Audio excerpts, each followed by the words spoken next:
بسم اللہ الرحمن الرحیم۔ حضرت داؤد علیہ السلام کا واقعہ۔ حضرت داؤد علیہ السلام کی جماعت بندر کیوں بن گئی؟ آئیے جانتے ہیں کہ حضرت داؤد علیہ السلام کی امت کو کس قسم کا عذاب آیا۔ ایک ایسی قوم جس پر اللہ پاک نے اپنا دردناک عذاب نازل کیا، اور اس برادری کے تمام لوگوں کو اللہ پاک نے بندر بنا دیا۔ آخر اس برادری کے لوگوں نے کون سا جرم کیا جس کی وجہ سے اللہ پاک نے ان پر یہ دردناک عذاب نازل کیا؟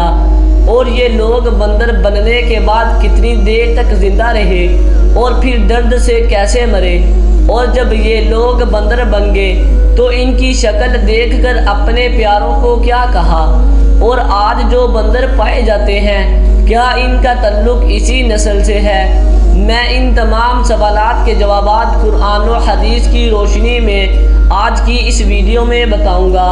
اس لیے آپ سے گزارش ہے کہ اس ویڈیو کو آخر تک مکمل دیکھیں اور اس کو زیادہ سے زیادہ شیئر کریں تاکہ ہر مسلمان بھائی بہن کو ہمارے اسلام کے بارے میں پتہ چل سکے۔ انسانوں کی بندروں میں تبدیلی حضرت داؤد علیہ السلام کے دور سے شروع ہوئی۔ اس واقعہ کا پس منظر کچھ اس طرح ہے۔ حضرت داؤد علیہ السلام اور ان کی برادری سمندر کے کنارے ایلا نامی بستی میں رہتی تھی، اور ان کی تعداد تقریباً 70,000 تھی۔ یہ برادری بہت خوش و خرم تھی اور اللہ پاک کی بہت ماننے والی جماعت تھی۔ اس برادری کو اللہ پاک نے بے شمار نعمتوں سے نوازا تھا، اور ہر طرف سرسبز و شاداب باغات تھے اور ہر طرف ہریالی تھی، اور اللہ تبارک و تعالیٰ کی بے پناہ نعمتوں سے نوازا گیا تھا، اور یہ لوگ اپنی زندگی میں بہت خوش تھے۔ چونکہ حضرت داؤد علیہ السلام کی جماعت سمندر کے کنارے رہتی تھی، اور ان پر اللہ تعالیٰ کا ایسا کرم تھا کہ سمندر کے اس کنارے پر بے شمار مچھلیاں آتی تھیں جن سے یہ لوگ تجارت کرتے تھے اور بہت خوش و خرم زندگی بسر کرتے تھے۔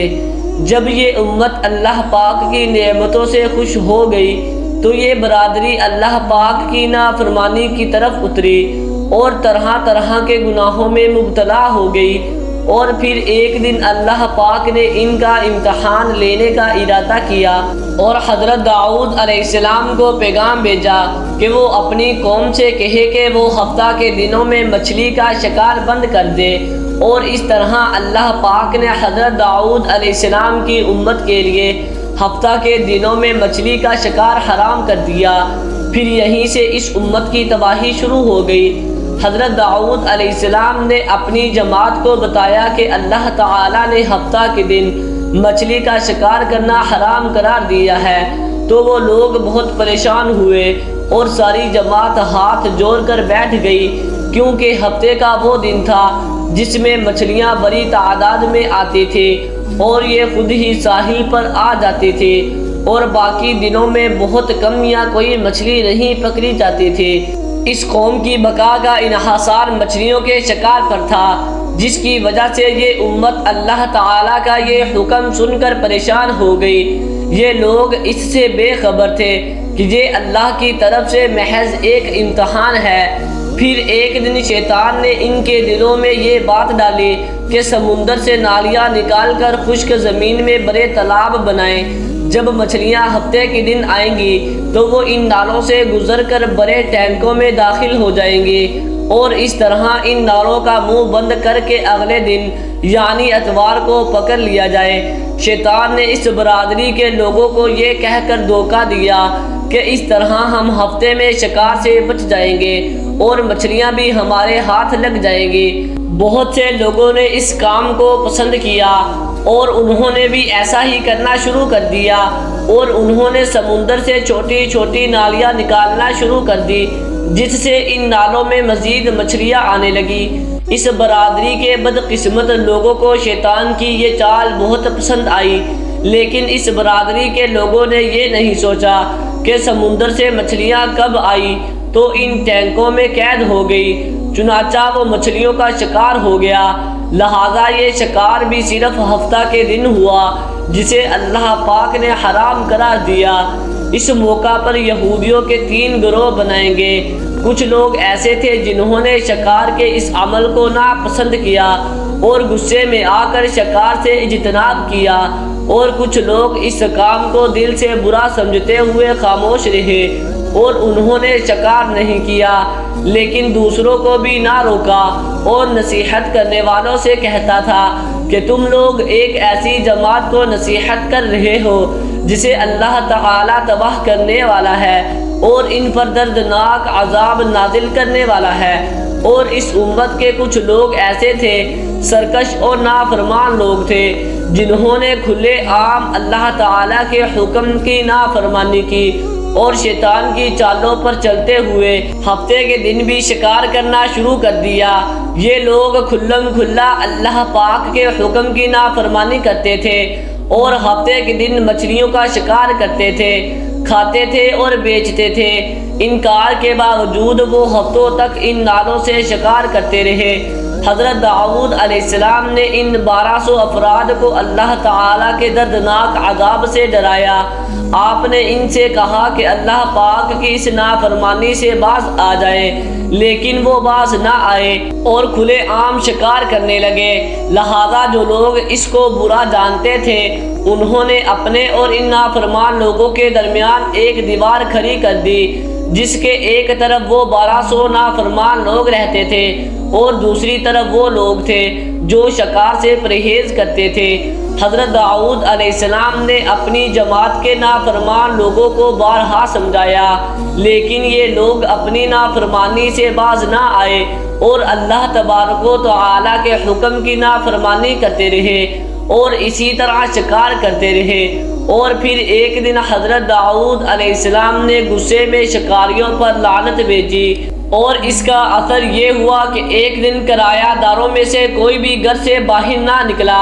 یہ منظر دیکھ کر کچھ لوگ دیواروں پر چڑھ کر یہ معلوم کرنے لگے کہ وہ کس حال میں ہے۔ ان لوگوں نے ان نافرمان لوگوں کو دیکھا تو سب بندروں کی شکل اختیار کر چکے تھے۔ اللہ پاک نے ان لوگوں پر ان کی نافرمانیوں کی وجہ سے دردناک عذاب نازل کیا، پھر یہ لوگ بندروں میں تبدیل ہو گئے۔ جب لوگ ان مجرموں کے گھروں کے دروازے کھول کر اندر داخل ہوئے تو انہوں نے اپنے رشتہ داروں کو پہچان لیا اور ان کے قریب آ کر ان کے کپڑے سونگھنے اور زور زور سے روئے، لیکن وہ کچھ نہ کہہ سکے۔ اللہ تبارک و تعالیٰ کے ان نافرمان بندر بننے والوں کی تعداد 12,000 تھی۔ ان 12,000 لوگوں نے اللہ تبارک و تعالیٰ کی نافرمانی کی اور اللہ تبارک و تعالیٰ نے انہیں بندر بنا دیا۔ اللہ تبارک و تعالیٰ سورہ بقرہ میں فرماتا ہے، اور یقیناً تم جانتے ہو کہ تم میں سے جنہوں نے ہفتے میں بغاوت کی اور ہم نے انہیں کہا کہ وہ بندر بن جائیں اور لعنتی لوگ۔ اس طرح حضرت داؤد علیہ السلام کی برادری کے 12,000 نافرمان لوگ بندر بن گئے۔ یہ لوگ 3 دن تک زندہ رہے اور اس دوران نہ کچھ کھا سکے اور نہ پی سکے، اور اسی طرح یہ سب بھوک اور پیاس سے مر گئے اور 3 دن کے اندر ہی سب ہلاک ہو گئے۔ اور وہ لوگ جنہوں نے ان نافرمانوں کو اللہ تعالیٰ کی نافرمانی سے منع کیا، اللہ تبارک و تعالیٰ نے ان کو اس عذاب سے محفوظ رکھا، اور وہ لوگ جنہوں نے اس شکار کو برا سمجھا اور خاموش رہے، اللہ تعالیٰ نے انہیں اس عجوبے سے محفوظ رکھا۔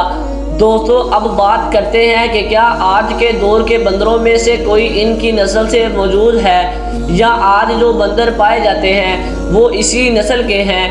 اس کے مطابق روایت میں ہے کہ حضرت عبداللہ بن مسعود رضی اللہ تعالی عنہ سے روایت ہے کہ کسی نے رسول اللہ صلی اللہ علیہ وسلم سے پوچھا کہ کیا آج کے بندر حضرت داؤد علیہ السلام کی امت میں سے ہیں؟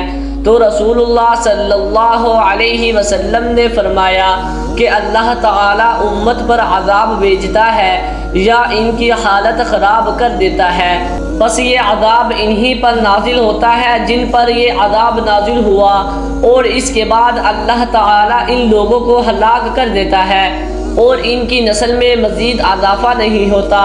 تو کیا یہ غلط ہے کہ آج کے بندروں میں حضرت داؤد علیہ السلام کی جماعت کے لوگ بھی شامل ہیں؟ یہ ٹھیک نہیں ہے۔ وہ لوگ صرف 3 دن زندہ رہے، پھر سب کے سب فنا ہو گئے، اور اللہ تعالیٰ نے اس برادری کے نافرمان لوگوں کا صفایا کر دیا۔ یہ حضرت داؤد علیہ السلام کی برادری کا بندر بننے کا واقعہ تھا۔ امید ہے کہ آپ کو ویڈیو اچھی لگی ہوگی۔ ویڈیو اچھی لگی ہے تو ویڈیو کو لائک ضرور کر دیں اور چینل کو بھی سبسکرائب کر دیں تاکہ اس طرح کی انفارمیٹیو ویڈیوز آپ کے پاس بر وقت پہنچتی رہیں۔ شکریہ۔